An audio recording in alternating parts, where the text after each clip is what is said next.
نور وحفلتنا سولوين كين أقرن قابيين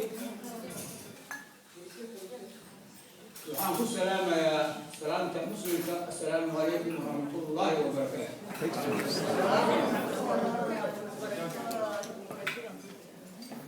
كنت سوري سيدي الوكالة قحي حمرا نجوي الدنيا هو مرة صوت ما صوتهم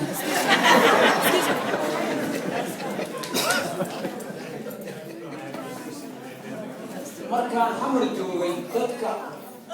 magaalada ka maqan waa ka xumayo maxaa dibadda dhigayaan isku jiray سوريا caawa markii aan meeshaan imid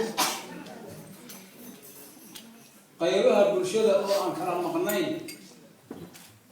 oo haddii alla ilmahayo fanaaniintu ugu cadcaddahay masha allah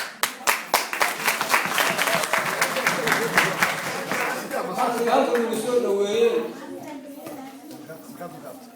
waxaan isdiri meel walba hadduu joogo inay xaaladu ku fiican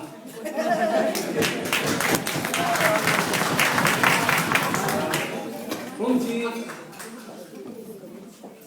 dalkii Soomaaliyeed wuxuu maanta u baahan yahay dadkiisi inay xoogga iyo caqliga inta isu geeyaan dib u dhis rasmiya ku sameeyaan taasina ninka London degan iyo ninka Xamarweyne degan waa u siman yihiin waana hawl sugaysa waay نعم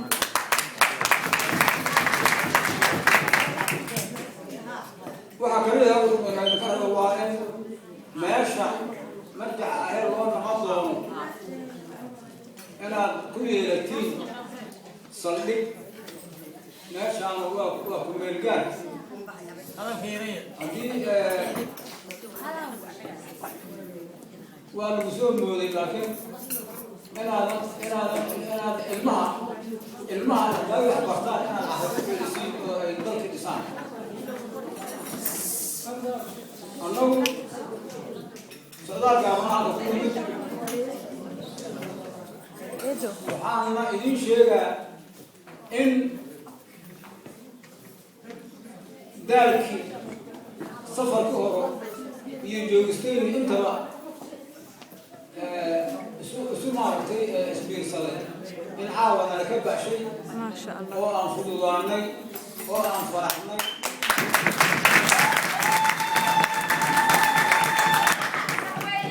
waxaan aragnay fanaaniintii waaweyneed oo hadal caadi iyo heesba maaragtay noo qaadaya aadna u faraxsan waxaan aragnay akhyaartii arrimo jirtay oo haddii alla ilmahayo intii la doono halka ka joogto waxaan la kulannay niyad furan iyo hadalla qiimo leh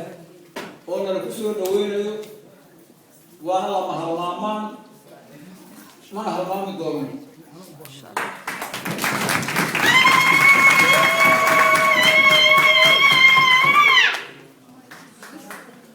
shaqo yaraan u nimid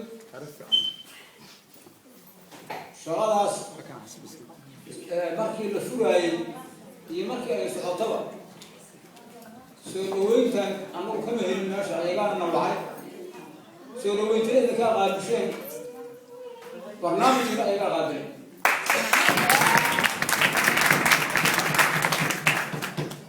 marka aada iyo aad ayaan maaragtay idinkaga mahad celinaynaa sida niyadda leh oo aada noo soo dhaweyseen nasiib darro waxaa ah la iskala jiro ayaa istaashiin laakiin aniga cabdigo inaan halka joogno kuma tala jirno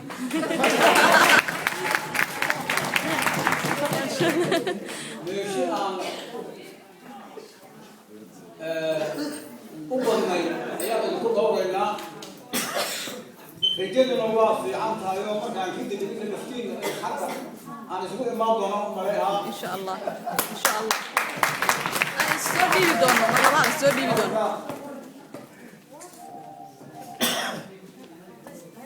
دولة دوينها فرها بدنا الصوماليين ودبتوا في العصر نو كلمة يسوع نو يسوع نو فريس وأم هذا العلم وحان سكسين فرحض النار هدي بغيري وحبرتي iyo waayeel meeshaan hadii alla in ma qabow ku dilay hadii xaq isugu yimaadaan ay